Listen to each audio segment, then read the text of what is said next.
एक बार की बात है, एक राजा और उसका वजीर दोनों बहुत ही मुश्किल में थे, क्योंकि दोनों के कोई बेटा नहीं था। दोनों की यह एक सी मुश्किल उन दोनों को एक दूसरे के और करीब ले आती थी। वह एक दूसरे के साथ ही में खुश रहते थे। दोनों अलग अलग तो बस कभी कभार ही दिखाई पड़ते थे। जहाँ राजा रहता वहीं उसका वजीर भी रहता था, और जहाँ वजीर रहता राजा भी वहीं मिलता था। एक सुबह वह दोनों जंगल में शिकार करने के लिए गए। वहाँ उनको एक साधु मिल गया, जो आग के सामने जो उकड़ू मुकड़ू बैठा हुआ था। लगता था कि वह पूजा कर रहा था, क्योंकि उसने आने वालों की तरफ देखा ही नहीं। राजा बोला, चलो चलकर इससे बात करते हैं, हो सकता है कि यह भला आदमी हमारा कुछ काम कर दे।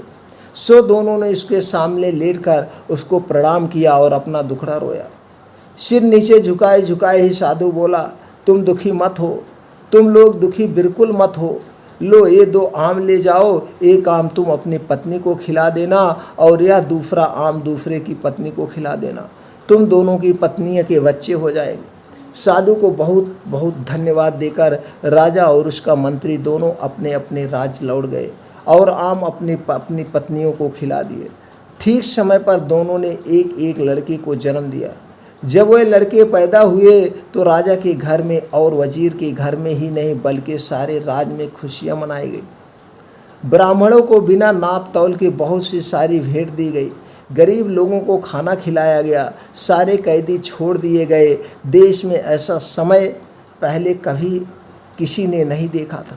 जैसे ही सोचा था जा सकता था, दोनों घरों में दोनों बच्चों की खास देखभाल की गई।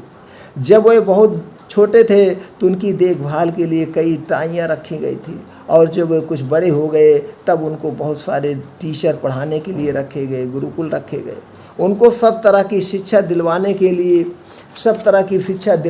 लिए किसी पैसे या कोशिशों में किसी भी तरह की कोई कमी नहीं बरती जाती थी। इससे वह दोनों शिक्षा और कला दोनों में बहुत अच्छे निकले। अपने पिताओं की तरह वह भी आपस में एक दूसरे से बहुत प्यार करते थे और दोनों अक्सर साथ साथ ही रहते थे। एक दिन वह दोनों शिकार खेलने के लिए एक साथ जंगल में गए। वहाँ वह दोनों घंटों तक शिकार की खोज में घूमते रहे। काफ़ी देर बाद राजकुमार बहुत थक गया और उसे प्यास सी लगने लगी, और वह अपने घोड़ों से उतर गए और उन्होंने अपने अपने घोड़े एक पेड़ में बांध दिए। राजकुमार वहीं घोड़ों के पास बैठ गया और वजीर का बेटा पानी की खोज में चल दिया। उसको जल्दी ही एक छोटी सी नदी मिल गई। वह राजकुमार की प्यास को तो भूल गया और उस नदी के स्रोत को ढूंढने चला गया। वह 1-2 मील ही गया होगा कि उसको उसका स्रोत मिल गया, और वहाँ उसने एक बहुत सुंदर परी को एक शेर के सहारे बैठा देखा। उसने यह भी देखा कि वह शेर उस परी से डरा हुआ था। यह दृश्य देखकर तो वह आश्चर्य से चौंक गया और उसे बताने के लिए राजकुमार के पास दौड़ गया। साथ में उसने राजकुमार को पिलाने के लिए थोड़ा सा पानी भी साथ लेकर गया। जब वजीर का बेटा राजकुमार के पास पहुंचा तो राजकुमार ने पूछा, अरे इतनी देर तक तुम कहाँ रह गए थे, और तुम ऐसे डरे डरे से क्यों दिखाई दे रहे हो? तुम्हें क्या हुआ है? वजीर के बेटे ने जवाब दिया, कुछ नहीं। राजकुमार बोला, कुछ तो हुआ, तुम्हारा चेहरा बता रहा है कि तुम्हारे साथ जरूर ही कुछ हुआ है। तब वजीर के बेटे ने उसे बताया कि उसने एक बहुत सुंदर लड़की को देखा है। वह शेर के सहारे बैठी हुई थी और वह शेर उससे बहुत डरा हुआ लग रहा था। ऐसा था कि उसकी सुंदरता का जादू। राजकुमार बोला, मैं भी ऐसी लड़की को देखना चाहूँगा, तुम मुझे उसके पास ले चलो। वजीर का बेटा राजी हो गया और दोनों उस लड़की की तरफ चल दिए। वहाँ जाकर उन्होंने देखा कि शेर तो उसी परी की गोद में सिर रखे सो रहा था। वजीर का बेटा बोला, डरो मत, हम उतनी देर में उस लड़की को पकड़ लेते हैं जब तक शेर सो रहा है। वह दोनों उस लड़की के और करीब चले गए। वजीर के बेटे ने शेर का सिर उठाया और उसको ज़मीन पर लेटा दिया, जबकि राजकुमार ने लड़की को पकड़ा और उसका साथ लेकर वहाँ से चल दिया। वजीर का बेटा वहीं रह गया। जब शेर जागा तो वहाँ वजीर के बेटे के अलावा किसी और को न देखकर बोला, अरे वह परी कहाँ गई? वजीर का बेटा बोला, मेरा दोस्त उसको ले गया। शेर बोला, तुम्हारा दोस्त? तुम उसको अपना दोस्त कहते हो जो तुमको मरने के लिए यहाँ छोड़ गया? वह तुम्हारा दोस्त नहीं, वह तुम्हारा सबसे बड़ा दुश्मन है। कोई सच्चा दोस्त इस तरीके से अपने दोस्त के साथ नहीं करता है जैसे उसने तुम्हारे साथ किया है। अब मैं तुम्हें सच्चे दोस्तों की एक कहानी सुनाता हूँ। एक बार की बात है कि 3 दोस्त थे। एक राजकुमार था, एक ब्राह्मण था और एक बढ़ई था। तीनों के पास अपनी अपनी खास चतुराई थी। राजकुमार मुश्किल और पेचीदा मामलों को बहुत जल्दी सुलझा देता था। ब्राह्मण मरे हुए आदमी को जिंदा कर देता था और बढ़ई चंदन की लकड़ी का एक ऐसा घर बना सकता था जो उसके मालिक के कहने पर कहीं भी जा सकता था। एक दिन ब्राह्मण और उसके माता पिता में कुछ कहा सुनी हो गई तो उसके माता पिता ने उसे घर से निकाल दिया। इस परेशानी के समय में वह अपने दोनों दोस्तों के पास पहुंचा और जाकर उन्हें सब हाल बताया। उसने उनसे कहा कि वह उसके साथ किसी दूर देश चले। राजकुमार और बढ़ई दोनों राजी हो गए और दोनों वहाँ देश छोड़कर वहाँ से कहीं और चले गए। वह लोग बहुत दूर नहीं गए थे कि राजकुमार किसी तरह से रुक गया। वह बढ़ई और ब्राह्मण आगे चलते गए। कुछ देर बाद राजकुमार जल्दी आगे चला ताकि वह दोस्तों को पकड़ सके, पर बदनसीबी से वह दूसरे रास्ते पर चला गया और उनको न पा सका। वह इस आशा में चलता रहा कि वह अपने दोस्त को ढूंढ लेगा, पर जब काफ़ी दूर जाने पर भी उसको नहीं मिले तो उसको लगा कि वह इतनी दूर क्यों जा रहे थे। वह उनको पकड़ ही नहीं पा रहा था। पर इस बीच ब्राह्मण और बढ़ई दोनों बहुत धीरे धीरे चल रहे थे और सोच रहे थे कि राजकुमार अब तक उनको पकड़ क्यों नहीं पा रहा है। वह लोग बहुत धीरे धीरे जा रहे थे। आखिर यह सोचकर उन्होंने उसके आने की आफत छोड़ दी। शायद इसको घर की याद आ रही होगी, वह घर वापस चला गया होगा। चलते चलते राजकुमार एक बहुत बड़े मैदान में आ निकला जिसके बीच में एक बहुत सी बड़ी और शानदार बिल्डिंग खड़ी थी। उसने सोचा यहाँ कौन रहता है, यकीनन कोई ताकतवर आदमी ही रहता होगा, मैं जाकर मालूम करता हूँ। सोचते हुए वह उस बिल्डिंग के दरवाजे तक गया और दरवाज़ा खटखटाया तो एक बहुत ही सुंदर लड़की ने दरवाज़ा खोला और बड़ी मीठी आवाज़ में उसको अंदर आने के लिए कहा। जब वह अंदर आ गया तो वह रो पड़ी। राजकुमार ने उससे उसके रोने की वजह पूछी तो वह बोली, तुम्हारी सुंदरता और तुम्हारी जवानी देखकर मुझे तुम पर दया आती है। अनजाने में ही तुम अपनी मौत के मुंह में आ फंसे हो। तुमने यहाँ आने से पहले यहाँ के बारे में जानने की कोशिश क्यों नहीं की? क्या तुमको पता नहीं है कि यहाँ एक राक्षस रहता है जिसने कई मीलों दूर तक के सारे आदमियों को खा लिया है? अफसोस अब तुम्हें मैं खाऊंगी। अफसोस मैं तुम्हें अब क्या बताऊं? मुझसे डर है कि वह तुम्हें भी खा जाएगा। राजकुमार बोला, नहीं, तुम इतनी नाउम्मीद ना हो, धीरज रखो, मुझे उसके बारे में कुछ बताओ तो शायद मेरी जान बच जाए। वह लड़की सिसकती हुई बोली, पर मुझे पता नहीं है कि मैं तुम्हारी सुरक्षा के लिए क्या करूं। फिर वह उसको मकान के पीछे वाले कमरे की तरफ ले गई और उसे रखे एक बड़े बक्से में उसको बंद कर दिया और उससे बोली, अब तुम यहाँ तक चुपचाप रहो जब तक मैं यहाँ दोबारा आती हूँ। भगवान तुम्हारी रक्षा कर। शाम को राक्षस लौटा तो उसकी तेज सूंघने की ताकत ने उसे बता दिया कि वहीं कहीं कोई आदमी मौजूद था। उसने लड़की से पूछा कि क्या तुम्हारे अलावा यहाँ कोई और भी आदमी है? कौन है वह, कहाँ है और जल्दी बताओ, मुझे बहुत ज़ोर से भूख लगी है। लड़की बोली, लगता है आज तुम्हारी तबीयत ठीक नहीं है, यहाँ कोई आदमी नहीं आया है। तुम क्या समझते हो कि यहाँ आने की कोई हिम्मत करेगा जो सारी दुनिया के लिए भयानक है? यह सुनकर राक्षस चुप हो गया। स्त्री ने देखा कि उसके शब्दों का असर उस पर हो गया है तो उसकी हिम्मत और बढ़ गई। उसको उससे मजाक सूझा तो उसने उससे उसकी ज़िंदगी भर के बारे में कुछ और जानना चाहा। वह बोली, तुम मुझे रोज़ इस घर में अकेला छोड़ जाते हो और जब तुम चले जाते हो तो मुझे यही पता नहीं होता है तुम कब वापस लौटोगे। कभी कभी मुझे लगता है कि शायद तुम कभी वापस नहीं लौटोगे और तब मैं सोचती हूँ कि मैं किधर जाऊँगी, क्या करूँगी। तुम्हारी वजह से लोग मुझसे नफ़रत करते हैं तो मुझे लगता है कि किसी दिन वह मुझे मार देंगे।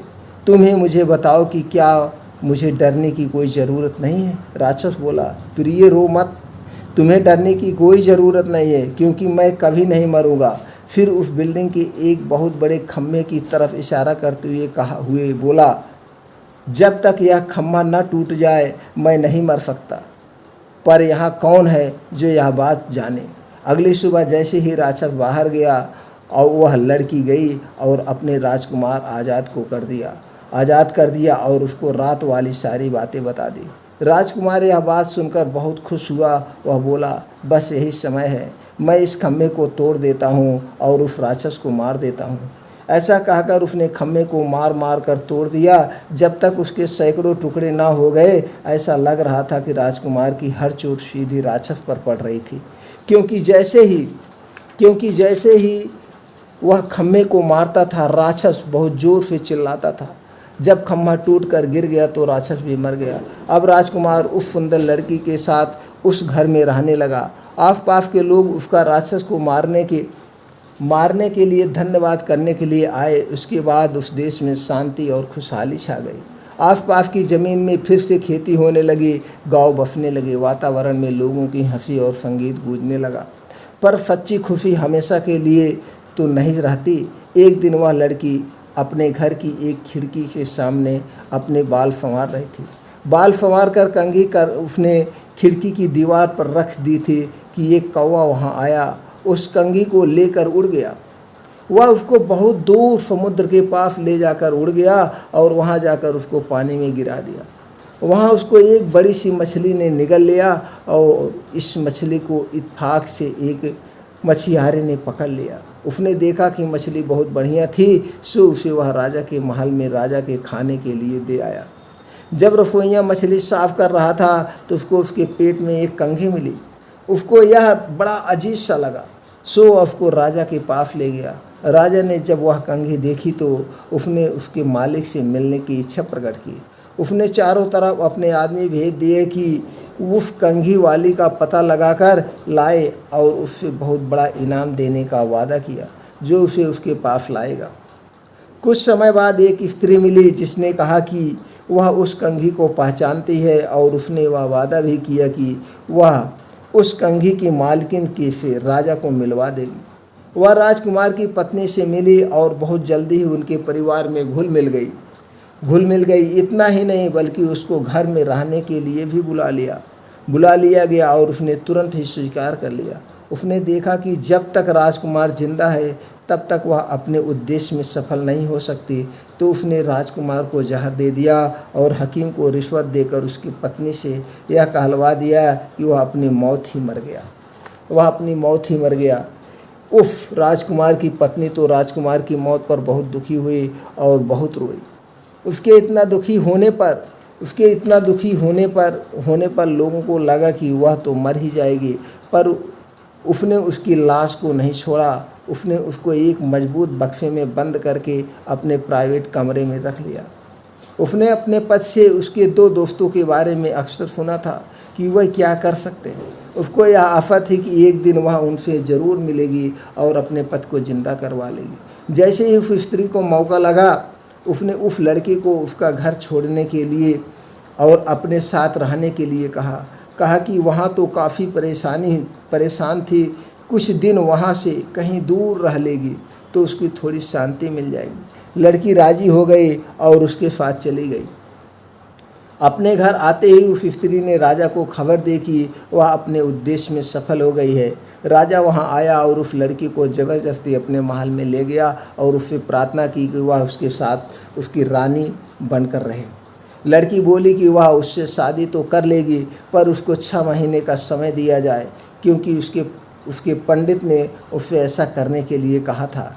राजा यह सुनकर बहुत खुश हुआ और उस दिन का इंतज़ार करने लगा। जब वह दिन आएगा तब वह उस लड़की से शादी कर पाएगा।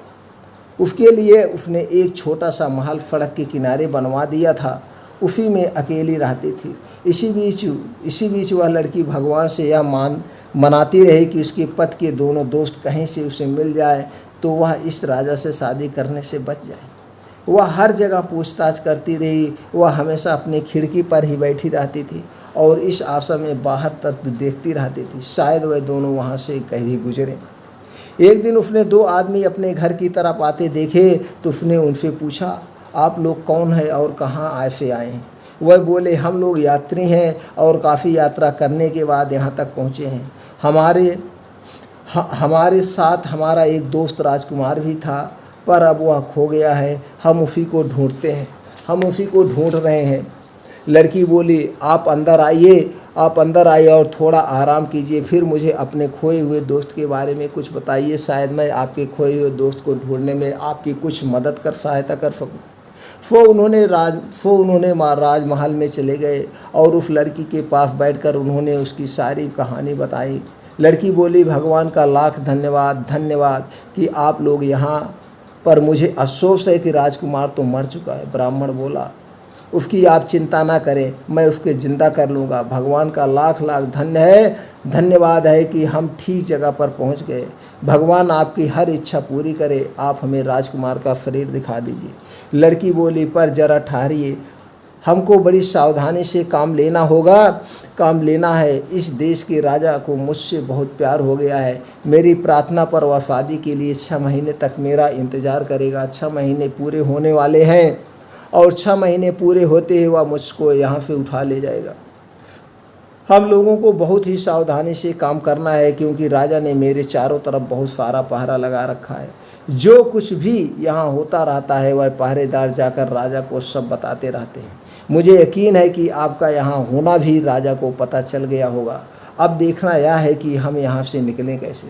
बढ़ई बोला, मैम आप डरिए मत, अगर आप मुझे ज़रा सा चंदन की लकड़ी का टुकड़ा ला दें तो मैं उससे एक ऐसा महल बना दूंगा जो आपके मालिक की इच्छा पर इधर उधर आ जा सकेगा। लड़की बोली, ठीक है, मैं देखती हूँ।